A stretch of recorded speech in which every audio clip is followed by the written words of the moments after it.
Thank you, and welcome friends to episode 7 of Hobson's Choice. I'm Michael G. Hobson, and in this episode, the G, sadly, stands for gun control. It has happened again. So many dead, so many injured. The United States of America is the most powerful nation on earth, but when it comes to gun-related deaths, the government turns a blind eye. Why? Money and power. When will you learn? I'm speaking to you, citizens of the United States.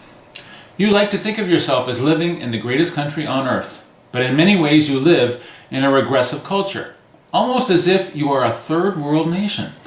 Civilized countries care about their citizens. Your country does not. The U.S. loves guns, even though guns kill their citizens.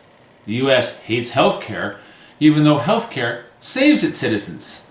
Explain that to me, oh great power. Adam Gopnik of The New Yorker writes, "Gun control acts on gun violence the way antibiotics act on infections, imperfectly, but with massive efficiency.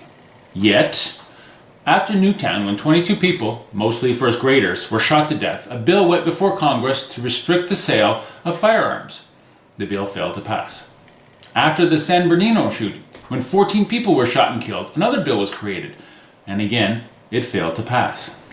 After Orlando, when 49 people were shot in a nightclub, Congress again tried to pass a bill on gun restrictions, and again, it failed. Now there is little doubt that in response to Las Vegas, a bill will be sent to Congress to restrict gun sales and gun ownership, and again, it will fail. If Congress can't get behind gun control after children were killed in Newtown, it is believed, then it never will. It's obviously okay with Congress if children get murdered. Or anyone, for that matter. I will give up my gun when they pry it from my cold, dead hands. As long as that remains the rallying cry for Republicans in Congress, more Americans will die from their own hands. Many, many more. The mass shooting in Las Vegas confuses the authorities, since the shooter seemed to be a normal American, an aging white male with no political affiliations and solid financial holdings. They never recognized that the man owned enough weaponry and ammunition to arm a small city. And it is here the problem worsens. Not only do you, American citizen, allow him to own the weaponry, you allow him to build on it, add to it, until he needs multiple houses to store them in. In a Pew Research study, 4 in 10 Americans say they live in a house with guns. 3 in 10 adults say they own a gun. 4% of U.S. adults say they personally know someone who has been shot, either accidentally or intentionally, and 23% say they or someone in their family have been threatened or intimidated by someone using a gun. It's as prevalent in the U.S. as chewing gum. Now, 3/4 of gun owners claim that owning a gun means freedom, that owning a gun is a right. So healthcare is a privilege, but owning a gun is a right. That, my friends, is regressive third world thinking. 2/3 of gun owners say protection is the reason they need guns. Protection from what? Or from whom? The answer seems obvious. Protection from the other people who have guns. But here's where things get murky. According to the same study, 52% of Americans believe gun laws are not restrictive enough. Only 18% want fewer restrictions, and roughly half of gun owners say they would favor creating a federal database. They favor a ban on assault weapons, and they favor a ban on high-capacity magazines. So if so many want gun control, why has it not occurred?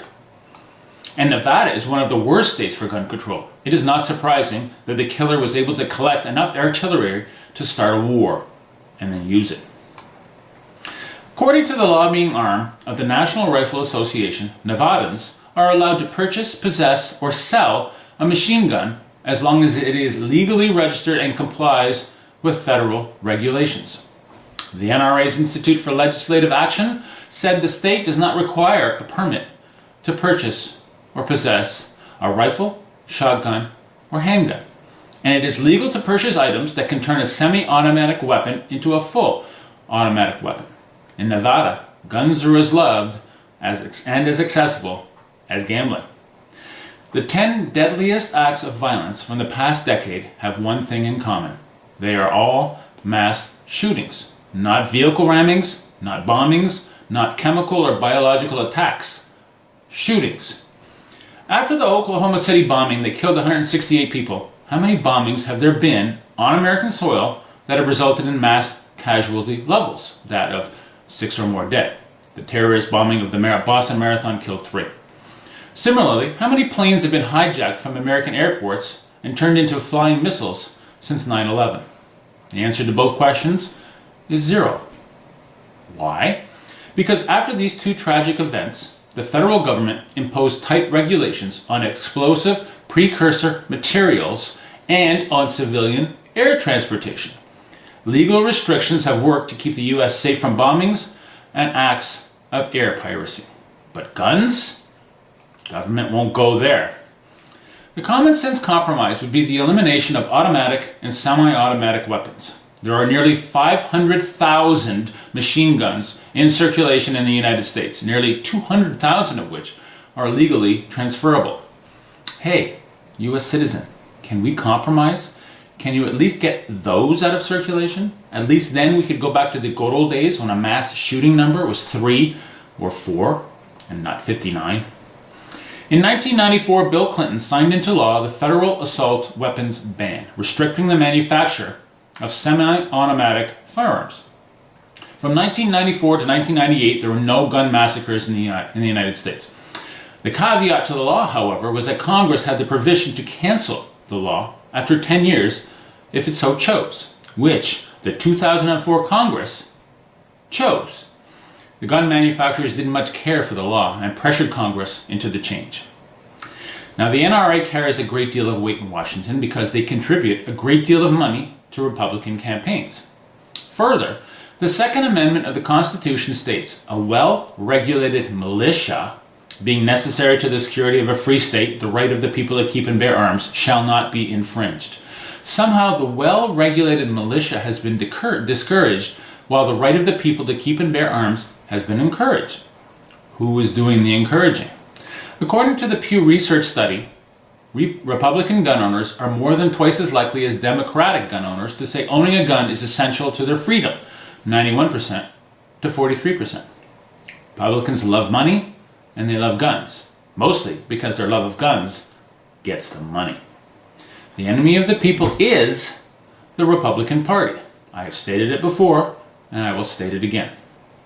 In the meantime, nearly 12,000 people have been killed by guns in 2017. Just an average year for gun homicides. The suicide by gun number is twice that of homicides. Again, just an average year.